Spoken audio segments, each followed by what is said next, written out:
Hey, what's going on there, everybody? This is Sammy Leggett here representing TeamJVS, here to give you guys an exclusive movie review for Highest to Lowest. And this is a Spike Lee joint. This is technically his 52nd film, I believe. The last movie that he had did was The Five Bloods, that also was an award-winning hit. Before that, 2015 was Chirac, and before that, American for Saint Anna. But then also in 2018, which is another hit, was The Black Klansman, which ironically was with Denzel's son. This movie features Denzel Washington, Jeffrey Wright, Aubrey Joseph, Michael Potts, Wendell Pierce, John Douglas Thompson, and ASAP Rocky. This film was very intriguing. But I'm gonna go ahead and try to break it down for you guys so you guys get an understanding of the concept. So this centers around Denzel Washington's character, David King. David King is what you would call a music extraordinaire. He was an artist. He is now under a record label that he owns, that he brought up from the dirt. And he's supposedly a man that has the best ear in the business. Whoever he produces, whoever he puts on is going to be amazing. Unfortunately for him, he is down in his luck. He's trying to figure out what's going on with his company. And at this current time, the worst thing that could ever happen to any parent happens to him. And he's having to make a very strong decision with him and his wife. And that's the premise of it without spoiling too much.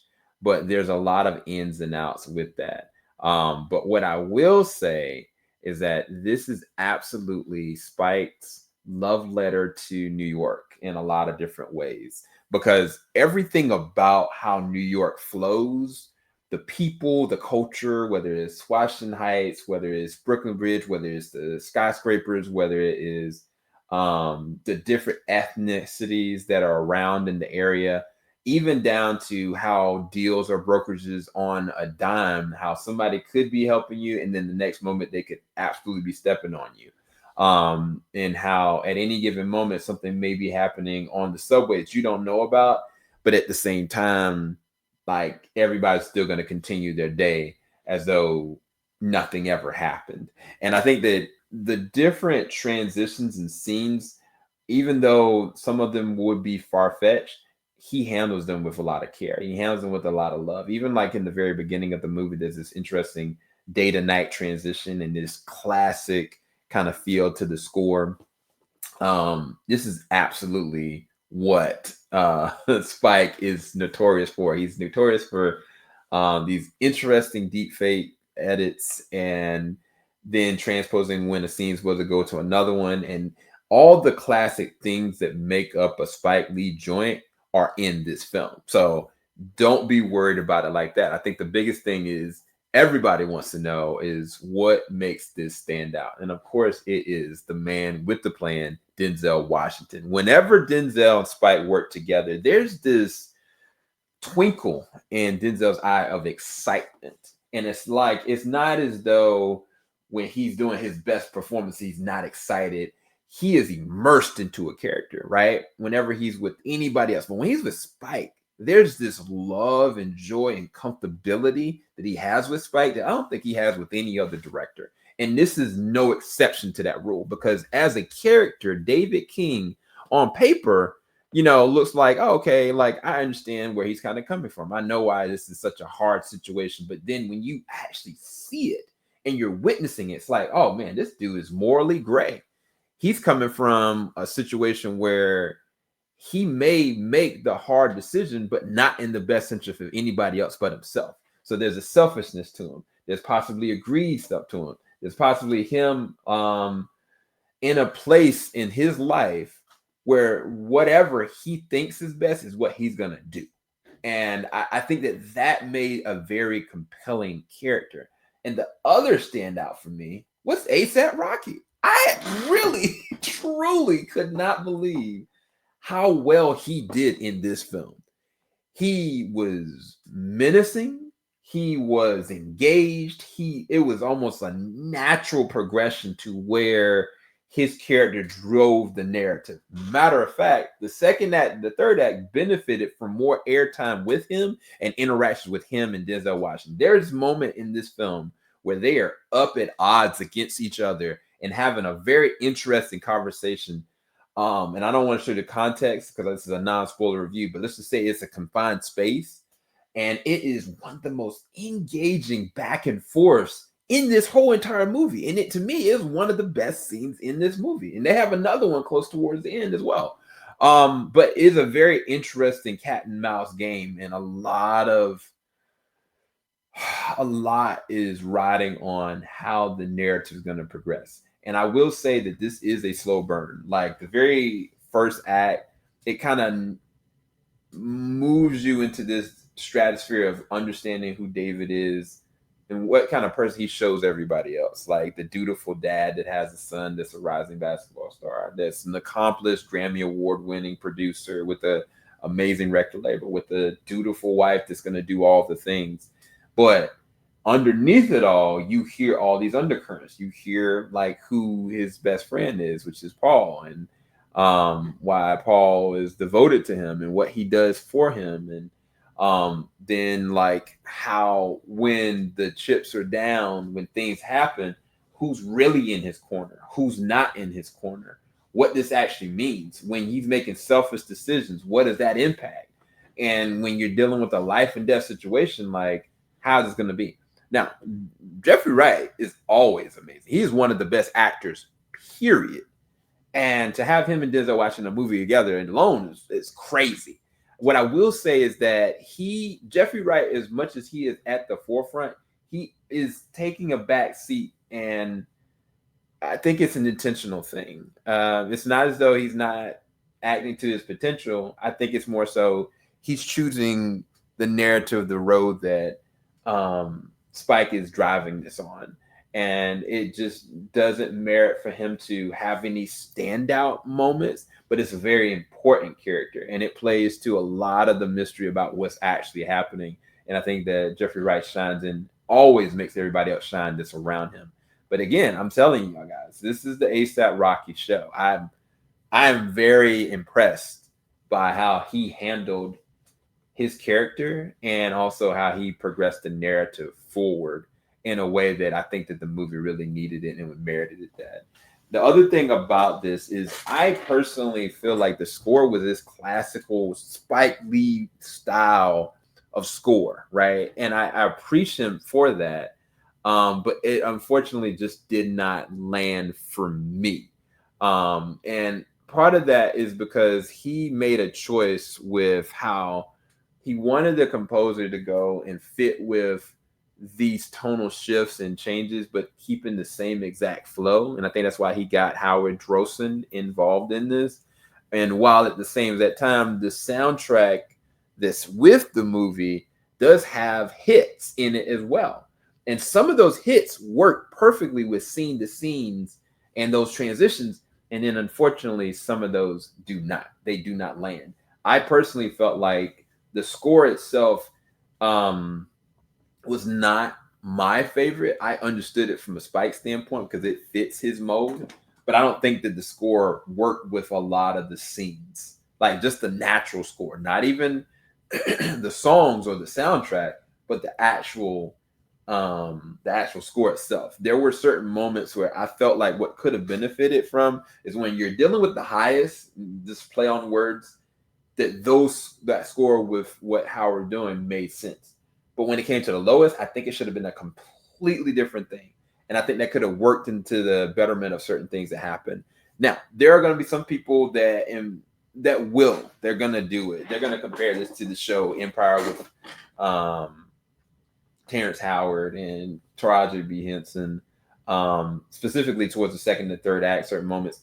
I think that they could have played that up a little bit in the sense that this is a music producer that's got a killer ear. And I was looking for some great new artists. I was looking for some great new talent. And not to say it's not in this film and how they handle it. And I don't want to spoil too much, but I feel like through the progression, whenever you see Denzel's character have a moment with his headphones or have a moment where he's trying to clarity or having a moment outside, and they do that, but I feel like they could have used new up and coming talent that he's trying to gauge where they're at, and that could have been a good focal point in this film, and I think it could have added to a lot. There is a scene in the third act that I feel like it was a little much. It was a music moment, and I just don't think it necessarily worked from a narrative standpoint. I think it could have been used very differently, kind of like a dream callback kind of situation, as opposed to an actual just moment. And it just kind of flushed out the space. It flushed out the air in the room watching it, and then transitioning to a whole nother kind of setup. It made both feel unfulfilling in those senses, and I just think it would have worked a little bit differently. I think it'd have been perfect.